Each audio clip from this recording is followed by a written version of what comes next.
ministro do Supremo Tribunal Federal, Gilmar Mendes, negou-se a revisar a decisão que muda a lei do impeachment para juízes da Corte, conforme havia sido pedido pela Advocacia Geral da União. Gilmar Mendes mantém o argumento de que a medida serve como, aspas, atribuídas a ele, defesa institucional, fecha aspas. Reportagem de Luciana Amaral. O ministro Gilmar Mendes classificou o pedido de reconsideração da AGU como manifestamente incabível, porque Jorge Messias só se pronunciou sobre o mérito do assunto agora, 2 meses depois do prazo. Ainda assim, Gilmar reforçou o posicionamento de que a atual lei do impeachment tem vícios que prejudicam a constitucionalidade do texto e negou que esteja blindando o STF. Se trata de proteger as instituições, inclusive o próprio Senado, em relação a eventuais pedidos abusivos. Se trata simplesmente de fazer um equilíbrio nessas relações e é disso que se cuida. O discurso encontrou coro entre os colegas de Supremo. Flávio Dino questionou a real motivação de tantos pedidos de destituição de ministros protocolados nos últimos anos. Nós temos hoje 81 pedidos de impeachment contra ministros do Supremo. Isso jamais aconteceu antes no Brasil e isso nunca aconteceu em nenhum país do planeta Terra. Então, é preciso analisar para ver se, de fato, são imputações, acusações de crime de responsabilidade. Como resposta, parlamentares do Centrão e da oposição passaram a pressionar a cúpula do Congresso para avançar com uma série de medidas que visam limitar os poderes da Suprema Corte, como a PEC que limita as decisões monocráticas, à espera da criação de uma comissão especial que depende do presidente da Câmara, Hugo Mota, desde o ano passado. Já o presidente da Comissão de Constituição e Justiça do Senado, Otto Alencar, quer acelerar a análise do projeto que atualiza a lei do impeachment, na prática, parado desde 2023. A medida está sob a relatoria de Everton Rocha, que também cuida da indicação de Messias no Senado. Parte dos parlamentares enxergou o pedido de reconsideração de Messias a Gilmar como um aceno ao Senado, mas o gesto deve ter pouco efeito imediato.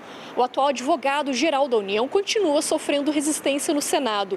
E diante da crise com o Planalto, o presidente da Casa, Davi Alcolumbre, indicou que a sabatina de Messias fica mesmo para 2026. Políticos governistas têm demonstrado apoio ao Congresso nessa briga com o Supremo, até numa tentativa de reconstruir pontes. Uma das exceções é o líder do PT na Câmara, Lindeberg Farias, desafeto de Mota. No mesmo evento que Gilmar e Dino, Mota disse acreditar em um caminho de conciliação.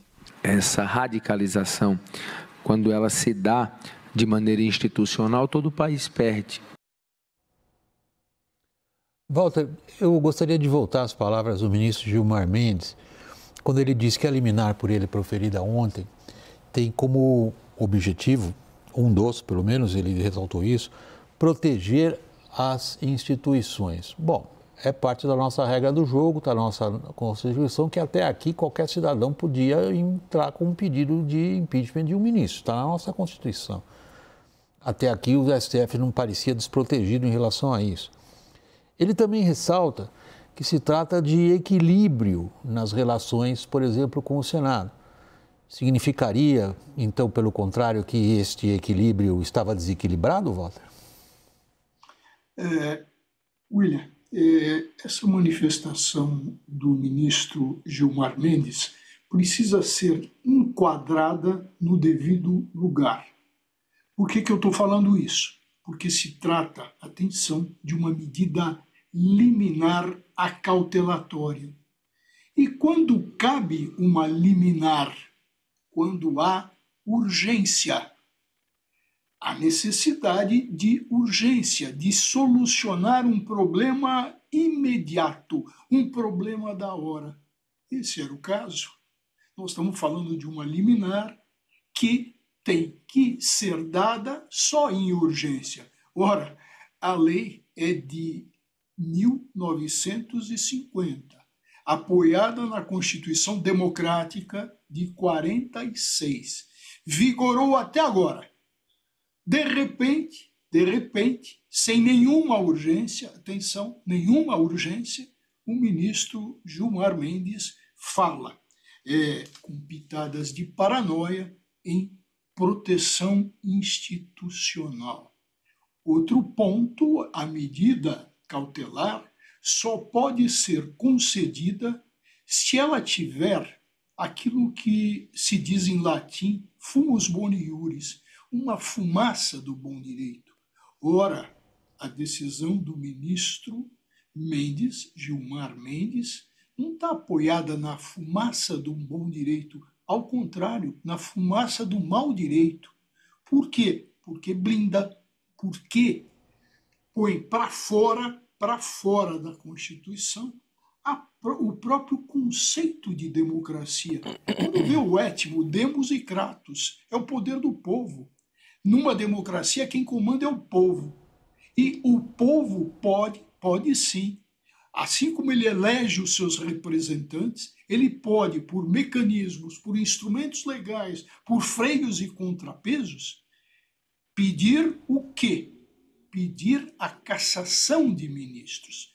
E o ministro Gilmar Mendes, de repente, e aí que eu coloco, vejo as pitadas de paranoia, o que acontece?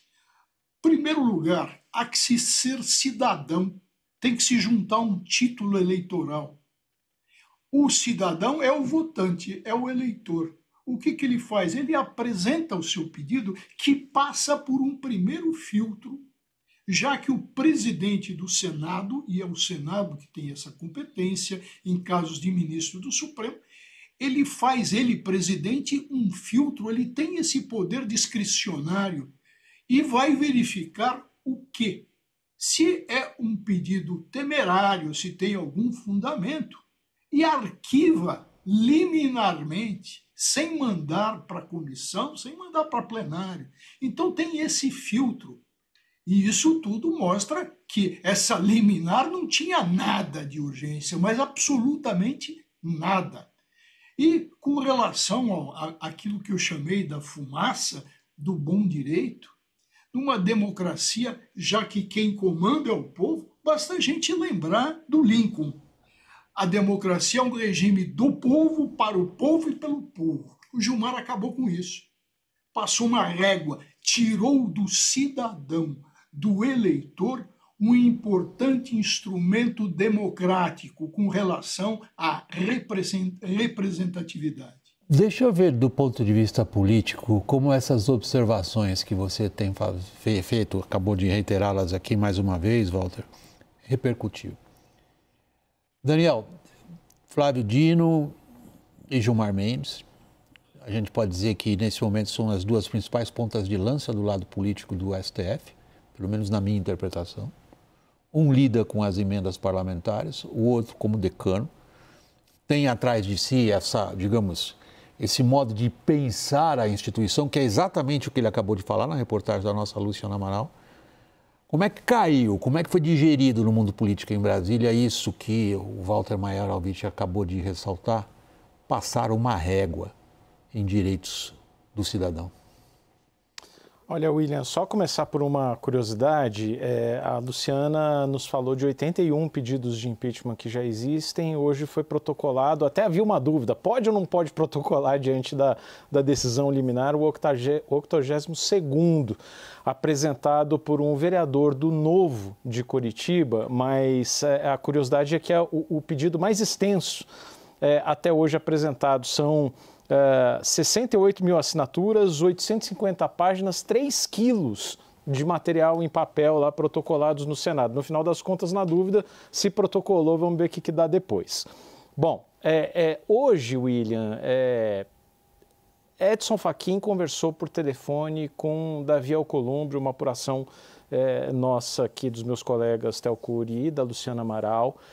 Houve essa ligação que por si só é um sinal ali de distensionamento. Mas é muito pouco. Conversaram, Fachin disse que fez um pedido acatado por Gilmar Mendes de que na semana que vem vai colocar em plenário físico, não em plenário virtual, o julgamento sobre o marco temporal. que provavelmente vai ser um novo contencioso entre o Supremo e a bancada ruralista no Congresso e o agro como um todo. Agora, um distensionamento não é uma ligação telefônica que vai distensionar nada, né? Semana que vem, provavelmente, o Supremo vai avalizar a decisão de Gilmar Mendes.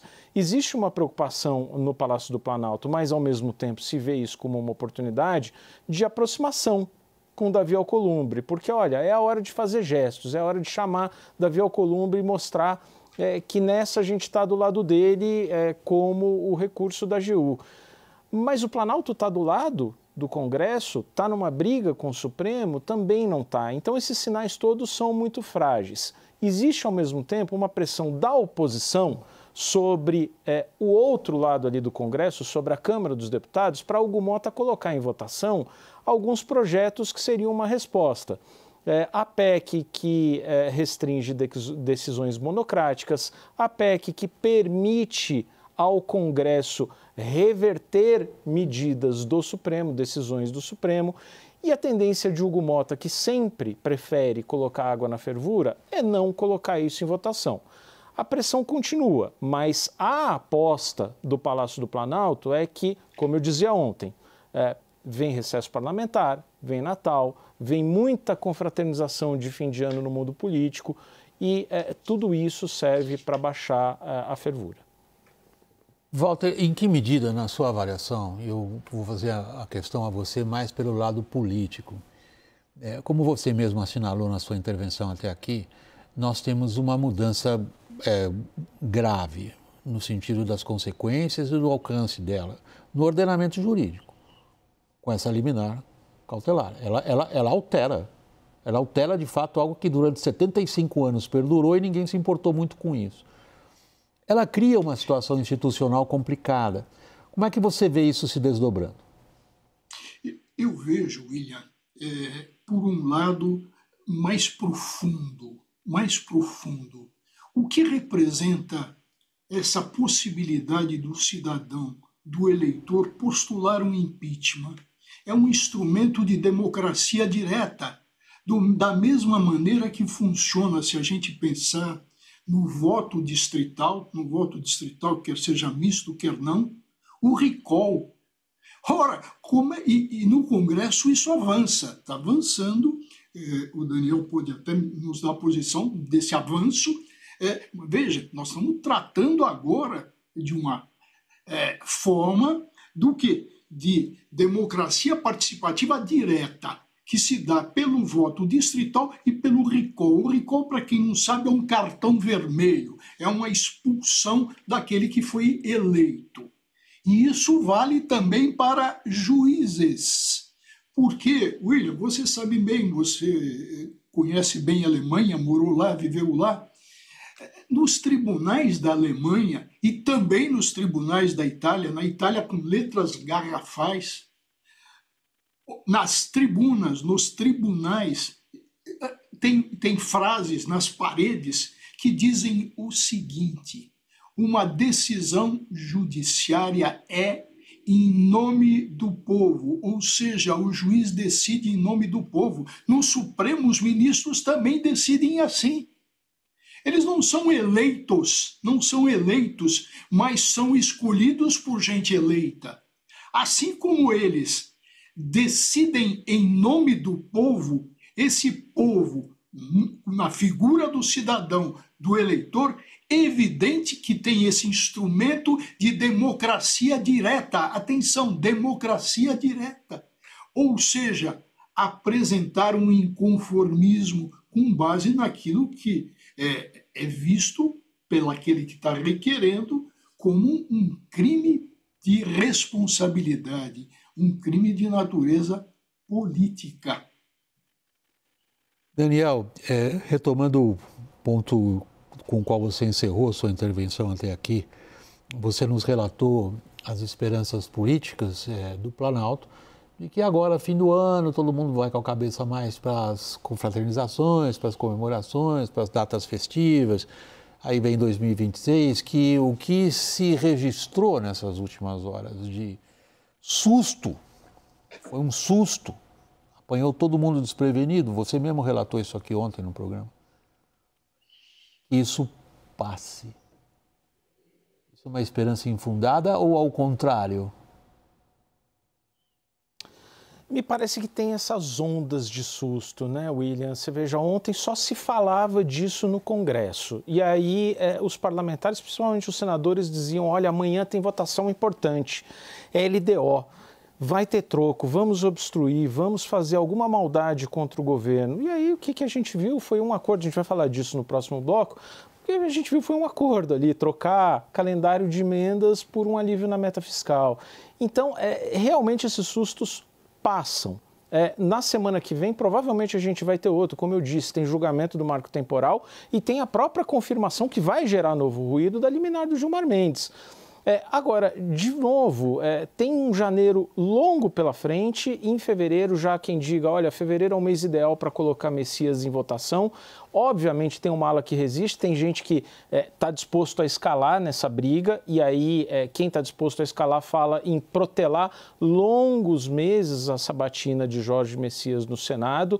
Tem gente querendo votar uma PEC para passar por cima dessa decisão do Gilmar Mendes, que o próprio Gilmar já colocou que é incabível, que fere a separação de poderes na visão dele, portanto, cláusula pétrea da Constituição, e gente no Senado dizendo, então vamos ver, vamos escalar a briga.